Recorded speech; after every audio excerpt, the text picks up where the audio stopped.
yín káàbọ̀ sí orí ètò wa Ọ̀dẹ̀ Òdùbí. Gbogbo ara lé ẹ kú lé o. A tún dé bí a ṣe ń dé pẹ̀lú àwọn kókó núwèé ìròyìn wa. Ṣé dé èyí tẹ́tí ẹ máa sọ lẹ́nu yìí? MTN la fẹ́ bá sọ̀rọ̀. Yoruba nation is the only solution to all the problems that we are facing in Nigeria. Mo mọ̀ wípé ẹ máa sọ pé ẹni yìí bínú sóyìnbó lénìí. MTN.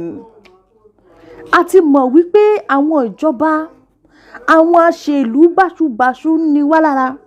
Ẹ̀yin náà tún wá ní wá lára. Kí ló dé, kí la ṣe?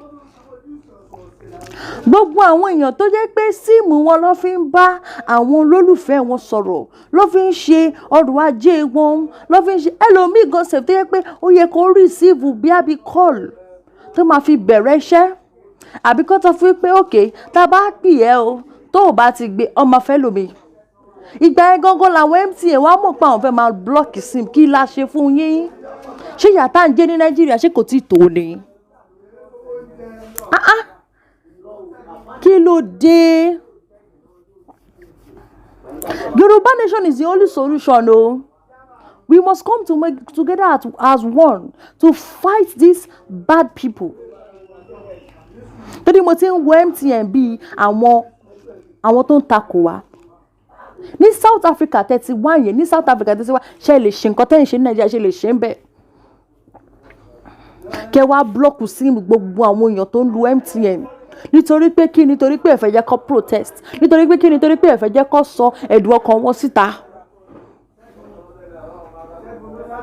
Wọ́n ní orí tó bá máa dádé á padà dádé. Kò sí bẹ́ẹ̀ ṣe fẹ́ gbé orí yẹn pamọ́, á padà ṣe kí ni? Á padà dádé.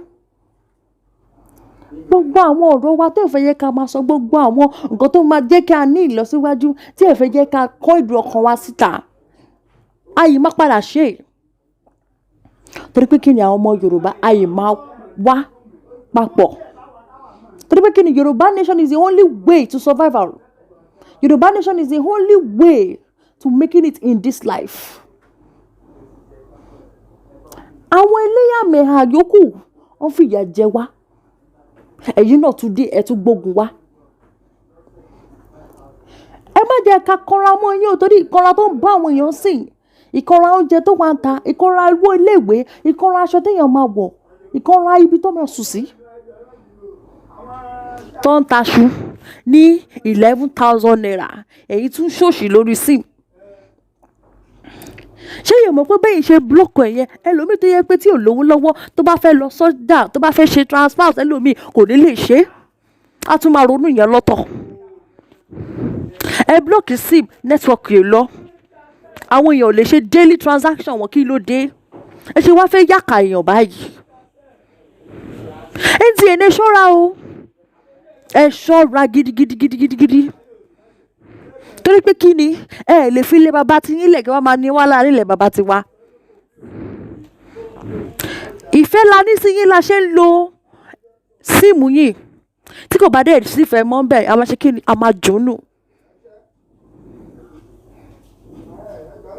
Àwọn yòókù wa, tíìmù Nàìjíríà kúkú wà tá lè máa lò, tá lè máa padà lò last ni. Torí bẹ́ẹ̀ ṣe ń ṣe lọ yìí, bẹ́ẹ̀ ṣe ń bá lọ yìí, bẹ́ẹ̀ ṣe ń ṣe yìí. Kò sígbà tá ní padà fi yín lẹ̀. Àwọn ìjọba tó yẹ pé wọ́n ní wá lára, wọ́n gbọ́dọ̀ tún máa ní wá lára, kẹ́yìn náà tún máa ní wá lára. Oníjẹta ilà yín sọ̀rọ̀ nípa bí a ṣe fẹ́ lọ síwájú, tí a fẹ́ jẹ́ kí Yoruba nation kó di nǹkan tó yẹ pé ó ṣe pàtàkì jùlọ.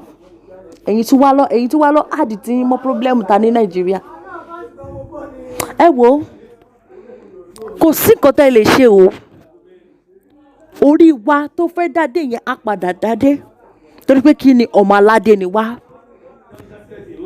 Gbogbo àwọn ọ̀bàyé jẹ́ àwọn tó ní wá lára. Ẹ wo, gbogbo wàhálà wa lórí gbogbo kìíní Ọlọ́run àdèládé. Ẹ̀yin MTN, táwọn ọmọ Yorùbá nation tó bá yàbò yín ẹ máa mọ̀ wípé gbogbo nǹkan tẹ́ ń ṣe yìí kèrèmí ni. Torí pé kí ni a kàn wò pé nǹkan tá fowó ra rà tá à ń fi fẹ́ bá yín lò ẹ tún ní wá lára kí ló dé ṣẹ́yìn nìkan ni. Ẹ gbọ́ nǹkan tá à ń sọ o kẹ́ gbọ́ nǹkan tí à ń sọ. Bẹ́ẹ̀ ni lórí ọ̀rọ̀ tá wà yìí náà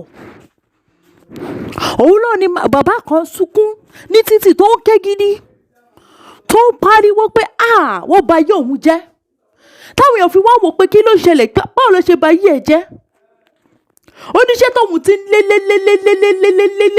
lé wípé àwọn MTN yìí náà ló jẹ́ kí ṣe kí ni kó pàdánù iṣẹ́ náà nítorí tiyín àwọn tó ní contract worth millions of naira tó lè support àwọn ọmọ Yorùbá nation tó lè jẹ́ kí nation tá à ń ṣe yìí kó ṣe kí ni kó lọ síbi gíga ẹ wá fi ń di wa lọ́wọ́. Ẹlòmíì máa ní kàlámọ̀ ṣe wá pọ̀ lórí síìmù báyìí mọ̀ pé kí ni síìmù yẹn síìmù tẹ́yìn wò pé síìmù kékeré bó ṣe pàtàkì sí èèyàn jù. Ọkùnrin mi náà ló ń ké lọ́sítù yẹn tó ní òun ò mọ̀ pé ìyàwó wọn wà ní labour òun dè wá bíṣẹ́ ìyàwó òun dè ń tọ́ láti pe òun torí pé kí ni kò sẹ́nìbọ̀dì tó dúró tì í ó padà pàdánù ọmọ wọn ni. Kí ló dé kí ló ṣẹlẹ̀ ṣáwa nìkan ní Nàìjíríà ni. Ẹ wo Yorùbá nation nìkan ló lè ṣe o gbogbo àwọn yòókù tọkàn mẹ́nu kiri yẹn ọkàn múra wọn ṣeré ni kò sí bó ṣe lè ṣe mo tún padà tún sọ orí wa tó máa dádé á padà dádé. Yorùbá nation is the only solution to all our calamities all our crises all the little problems we are having as Yorubas. Yorùbá nation is the only way we can use to survive in this life. Ẹ wo ẹ̀yin MTN mo ti ń tún sọ ẹ̀mẹ́yẹ̀ká wá yàbò yín o a gbọ́dọ̀ máa sáré pé kí ni ká máa wá bí ọ̀nà ṣe máa là fún wa àwọn máa wá bí ọ̀nà ṣe máa là fún àwọn ọmọ wa kẹ́yìn tún máa ní wá lára. Ẹ ṣọ́ra o mo tún sọ ẹ ṣọ́ra pé kí ni tá bá wá yàbò yín níbi tẹ́ wà yẹn tẹ́ bá lọ sí àyíká yín ẹ máa rí MTN office gan. Àwọn dèkèrè àwọn ọmọ Yorùbá àwọn ẹlẹ́mìí tútù ni wá a láìkì jàgídíjàgan tó bá yẹ pé a fẹ́ràn jàgídíjàgan ni ẹ máa ti kó gbá yín wọlé tipẹ́. Ẹ gbọ́ ìkìlọ̀ gbogbo àwọn nọ́mbà àwọn síìmù tẹ́ ti blọ́ọ̀kì ẹ yá lọ sí.